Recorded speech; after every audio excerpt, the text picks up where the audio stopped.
গ্যাংটক পৌঁছাতেই আমাদের পুরো প্ল্যানটাই ভেস্তে যাচ্ছিল, কারণ সিকিমের রাস্তায় ধস নামায় পারমিট দেওয়াই বন্ধ করে দিয়েছিল প্রশাসন। কিন্তু আমরাও দমে যাওয়ার পাত্র নই। অনেক জায়গায় খোঁজ নিয়ে একটা অল্টারনেটিভ রুট বার করেছি। গ্যাংটক থেকে রঙ্গিল হয়ে জুলুক, তারপর নাথাং ভ্যালি থেকে উল্টো দিক থেকে কিন্তু নাথুলা পাস যাওয়া যায়। আমরাও ঠিক সেটা করারই প্ল্যান করে ফেললাম। রাতে আমরা পারমিট জমা দিয়ে স্টেশনে ঘুমাতে গেলাম, কিন্তু সকালে ঘুম থেকে উঠে আমরা একটা দারুণ খবর পেলাম। নাথুলা পাসের রাস্তা খুলে গেছে এবং ছাঙ্গু লেক দিয়েই আমরা নাথুলা পাসে যেতে পারবো। আমরা 1 নাইট 2 ডেজের পারমিট করিয়েছিলাম। এর জন্য আমাদের বাইক নিয়ে একজনকার নিয়েছিল 1100 টাকা এবং দুজনকার জন্য নিয়েছিল 1400 টাকা।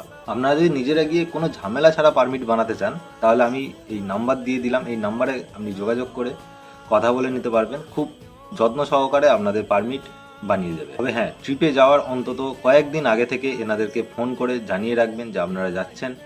এবার এনারা যদি বলে আগে থেকে ডকুমেন্টস দিয়ে দিতে, তাহলে ডকুমেন্টস দিয়ে দেবেন, ওনারা পারমিট বানিয়ে রাখবে। পারমিট বানাতে গেলে কিছু কিছু ডকুমেন্টস লাগে, নিজের ভোটার কার্ড, 1 কপি ছবি এবং ড্রাইভিং লাইসেন্স। আর গাড়ির জন্য লাগে গাড়ির আরসি, ব্লু বুক এবং ট্যাক্স ইন্স্যুরেন্স। আর বাইক নিজের নামেই হতে হবে। আর 150 সিসির ওপরে বা 150 সিসি হলেই হবে। 150 সিসির নিচে কোনো বাইক অ্যালাউ করে না এবং কোনো হাই সিসি স্কুটিও অ্যালাউ করে না, মানে কোনো রকম স্কুটি ওখানে অ্যালাউ করে না।